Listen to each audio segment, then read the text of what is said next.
આજા યાદે કરતા દિવસો મીઠા થવા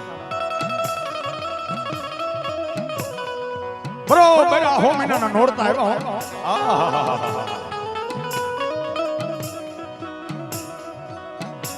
એક નોરતું અને બીજું નોરતું આમાંથી ઘણાને ખબર હોય કે ગામની માલપા નોરતા આવે ને એટલે નાની નાની દીકરીઓ માથે ગરબા લઈને ઘરે ઘરે ગરબા ફેરવા જાય પણ ગામની માલમાંથી નાની નાની દીકરીઓ માથે ગરબા લઈ ઘરે ઘરે જેવા ગરબા ફેરવા નીકળીને ત્યાં તો ઝૂંપડાની માલપા બેઠેલો ભાઈએ પોતાની બેનને કીધું કે બેન તારે ગરબો ફેરવા નથી જવું બાપા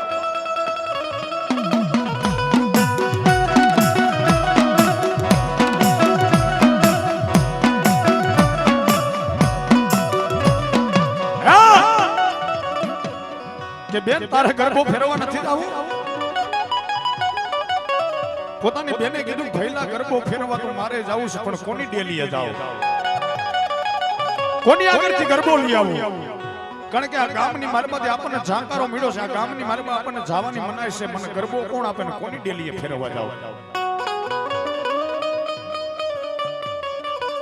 કારણ કે આ ગામની મારમાં કોઈ મને ગરબો દે એવું નથી હો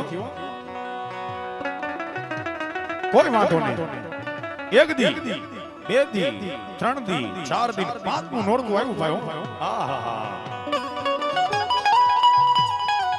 દીકરી પોતાના ઝૂંપડાની માલમાંથી નાનકડો ખડો લઈ ગામની માલમાં તો જેને એન્ટ્રી કરવાની મનાઈ હતી જેને ગામની માલમાં જવાની મનાઈ હતી એટલે દીકરી નાનકડો ખડો લઈ પોતાના ભાઈને હાથે લઈ અને ગામની બારોબાર કૂવો હતો ને કૂવે પાણી ભરવા ગઈ ભાઈઓ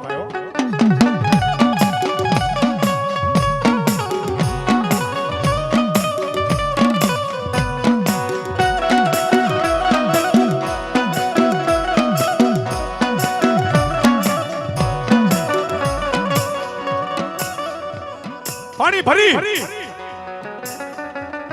માથે નાનકડો ગોરો હાથની માલમાં પોતાનો નાનો ભાઈ અને ધીમે ધીમે ધીમે ધીમે ધીમે પોતાના ઝૂંપડા ભણ્યા વેતી થઈ પણ ઈ કુવાથી અને ઝૂંપડાની વચ્ચે એક ભાંગલ તૂટેલો ઓટાની માથે હુકાઈ ગયેલો રામબાવળ અને રામબાવળના થડની માથે 5 સિંદુરિયા સાંડલા અને થડ આગળ એમ કહેવાય કે એક માટીનો ગરબો ને ગરબાની માલપા આડી વાડીનો દીવો થાય ભાઈઓ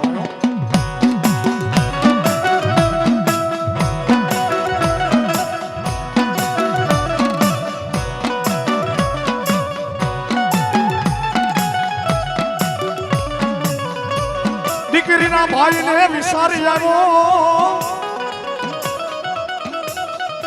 દીકરીના ભાઈને મનની માલમાં વિચાર્યો ગરબાને જોયું ને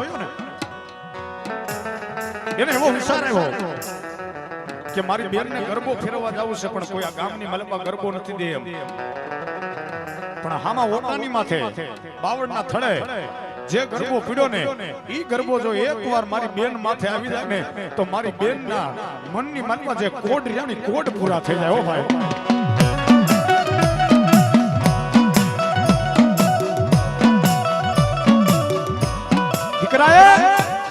દીકરાએ પોતાની બેનનું બાવડું ઝાલેલું બાવડાને હલાવીને એટલું કીધું બેન તારે ગરબો ફેરવા જાવું છે ને કે આ મારા વીરા ગરબો ફેરવાનો તો હૈયામાં આમ મને ઘણાય છે પણ કોની આગળ ગરબો લેવો એ બેન હામે ભાંગલ તૂટેલો ઓટો અને બાવડના થડે ગરબો છે ને ગરબાની માલમાં આડી વાટનો દીવો થાય છે મારી બેન ઈ ગરબો લઈને કદાચ તારી માથે લઈ લે તો તું રૂડી બહુ લાગી છો દીકરીએ પોતાના ભાઈને કીધું ભઈલા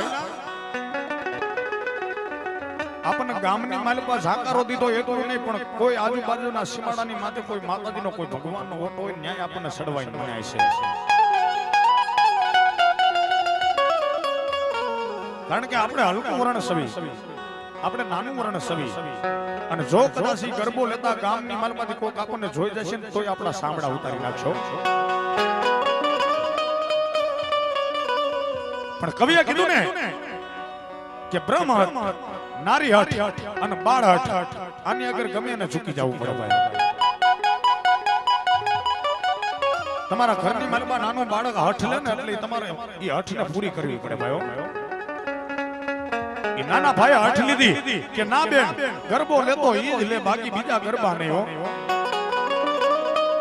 બેને ઘણો સમજાવ્યો છતાંય ભાઈ માન્યો નહીં. અને ત્યારે બેને કીધું કે પહેલા ગરબો તો લઈ લઉં, પણ એક શરત કે કઈ કે આ રસ્તાની માલમાંથી ગામનાનો આવરો જાવરો બંધ થઈ જાય ને ત્યારે આ ગરબો લેવાય, ત્યાં લગી ગરબો ન લેવાય હો.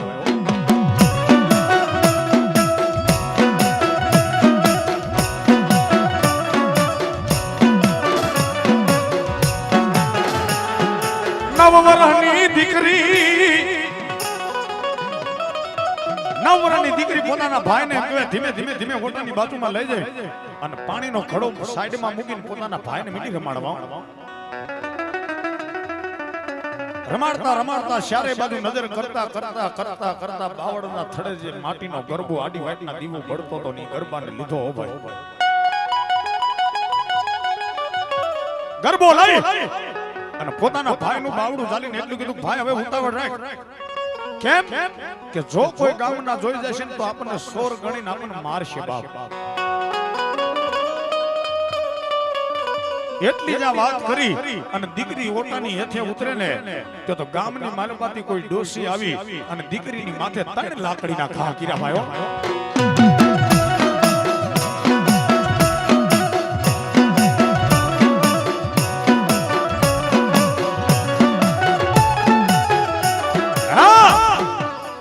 દીકરીની માથે 3 લાકડીના ઘા કરી અને હાથ પાડી પાડીને ગામ લોકોને ભેગા કર્યા અને ગામનાને કીધું કે આને આપણે કીધેલું છે કે તમારા ગામમાં નહીં આવવાનું, તમારા માતાજીના ઓટે નહીં સડવાનું, કોઈ ભગવાનનો દ્વાર હોય ત્યાં નહીં સડવાનું. છતાંય આ દીકરીએ જો આ ઓટાની માથે જે ગરબો હતો ને ગરબાની ચોરી કરી ભાઈ. પણ ગામના મોઢે ગણના નો બધા ગામના લોકો ભેગા થઈ ગયા ને એટલે કોઈ દીકરી દીકરા માથે પાણાના ઘા કરવા માંડ્યા, કોઈ મોઢાની માલપા શબ્દ જે ગાડ આવે એ ગાડું મીડા દેવાનું, કોઈ લાકડીના ઘા કરવા માંડ્યા. આઠવાનો દીકરો પગથી માથા લગી ધ્રુજવા માંડ્યો અને પોતાની બેનને બધ ભરી બેનને એટલું કીધું કે બેન આ બધા આપણને સુપારે છે બાપ. અને તેદી 9 વર્ષની દીકરીની આંખની માલપા દળ દડા હુડાયેલા હતા અને પોતાના ભાઈને એટલું કીધું ભઈલા આ જગતની માલપા જેનું માવતર વ્યુ જાય ને એને આ જગતના મારે ખાવા પડે હો.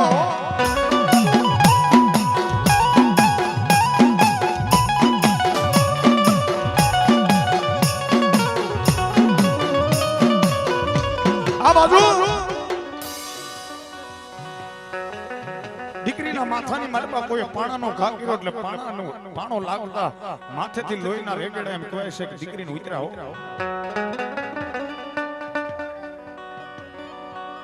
પણ જેવા લોહીના રેગડા ઉતર્યા ને ત્યારે દીકરીએ પોતાના ભાઈને બધ ભરી અને ગામ સામે 2 હાથ જોડીને એટલું કીધું કે સાહેબ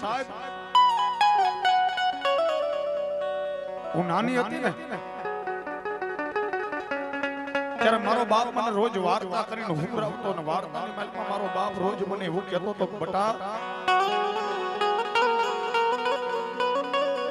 દીકરી આ દુનિયાની માલપા કદાચ માણા તમારું જાયલું બાવડું મૂકે પણ આ જગતની માલપા કોઈ માં એવી નથી કે તમારું જાયલું બાવડું મૂકે બાપ. સાહેબ દીકરી 2 હાથ જોડી અને ગામનાને કહેતી હતી સાહેબ મારો બાપ એમે કહેતો હતો કે આ જગતની માલપા માણા તો કદાચ તને ઝાંકારો દે પણ આ જગતની માલપા કોઈ એવું ધર્મ નથી કે માણાને ઝાંકારો દેવો. અને તેદી દીકરીએ રોતા રોતા ગામની સામે 2 હાથ જોડીને એટલું કીધું કે આજ મને મારા બાપના શબ્દ ખોટા લાગે છે. હે આજ મને મારા બાપના શબ્દ ખોટા લાગે છે. શું કામ કે સાંભળો સાહેબ મારો બાપ એમ કહેતો હતો ને કે જગતની માલપા માણા તો તમને ઝાંકારો દે પણ આ જગતની માલપા કોઈ આપણું ધર્મ ઝાંકારો ન દે. ત્યારે મને આજ એવું લાગે છે કે આ ગામના તો મને ઝાંકારો દીધો પણ આ બાવળના થડની માલપા બેઠેલી એ સિંદુરિયા સાંડલા વાળી મેલડીએ મને ઝાંકારો દીધો બાપ.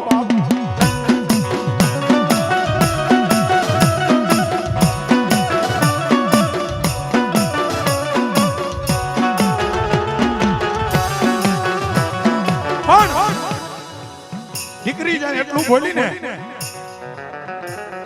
કે ગામે તો મને જાકારો દીધો પણ આ સિંધુરિયા સાંભળાની માલમાં બેઠેલી મેલડીએ મને જાકારો દીધો. એટલી વાત દીકરીના મુખની માલમાંથી શબ્દ નીકળ્યા અને સિંધુરિયા સાંભળાની માલમાં બેઠેલી નાની બાળકી મેલડીના કાને પીડ્યા ને બાપ. ત્યાં તો હુકાઈ ગયેલા બાવળ મીંડો ધ્રુજવા.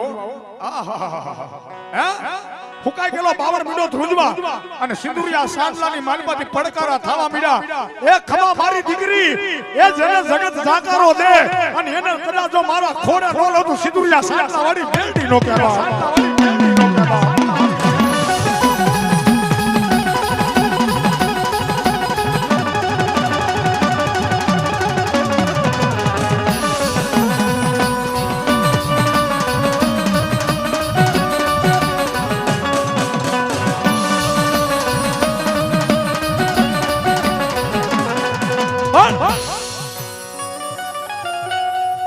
બાવળના થડની માલમાંથી એક જ પડકારો થયો. દીકરી,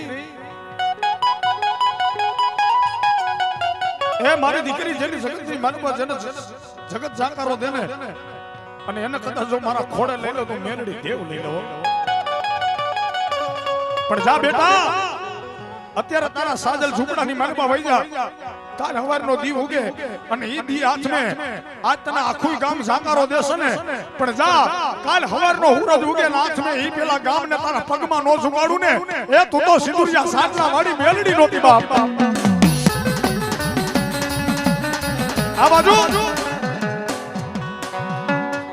દીકરી પોતાના ઘરે વહી આવે. ઝૂંપડાની માલમાં હુતી હુતી દીકરી વિચાર કરે કે માતાજીએ કીધું તો ખરા, પણ માતાજી મારું ફરમાન મારી ફેટ કેવી રીતે રાખશે. આ જાય કરતા રાતના 12 વાગ્યા અને દીકરી કાગા નિંદ્રમાં હતી ને એ ત્યાં તો 80 વર્ષની ડોંગડી બની મારી મેલડી આવી ભાઈ. મારી મેલડી આવી ભાઈ.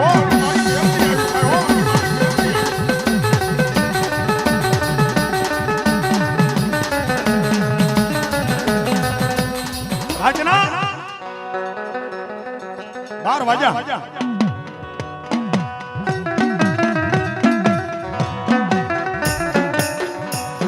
એસી વર્ષની ડોહરડી બની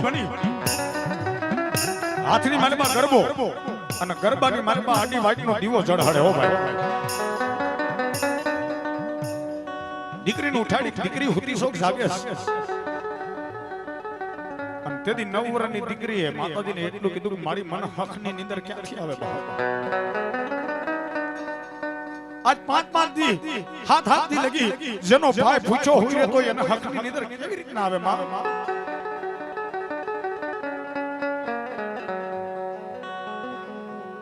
અને તેથી મેલડીએ માથે હાથ મૂકીને એટલું કીધું ખમા મારી દીકરી સાની રહી જા ભાવ. કદાચ આ ધરતીની માલબા જગતના ચોકની માલબા એકવાર જો મારી મેલડી ના થઈ જાય, એકવાર મને મેલડી આગળ માથું નમાવી દે ને બાપ. દુનિયાની માલબા જગતની માલબા જોઈને ભૂંડો લાગવા દો તો મેલડી દેવ નો કહેવાય બાપ. પણ આલે મારી દીકરી તારે ગરબો જોતો હતો ને કે આ ગરબો કાલ હવારનો હુરજ ઉગે હાથમે અને 5 થી 6 વાગ્યાનો ટાઈમ થાય ને મારી મેલડીના નામની 3 તાજે મૂકી દે બાપ. અને ગરબાની માલમાં આડી વાટનો દીવો કરજે, માથે ગરબો લઈ જાય અને જેવી ઝૂંપડા બહાર નીકળે ને એવી 3 વાર મન મેલડીને ટપોરો કરજે. એ મારી દીકરી, આ જગતની માલમાં માણા તો એવું માંગે કે માતાજી 2 ડગલા મારી મોર રીજે, પણ કાલ તું કદાચ માથે ગરબો લઈને નીકળ અને આ ગામના ચોકની માલમાં એક ગરબો હવા વેન માથે હથેર હાલે અને 2 ડગલા જો મારી દીકરીને મોર નો આખું મેલડી દેવ નો કહેવાય. મેલડી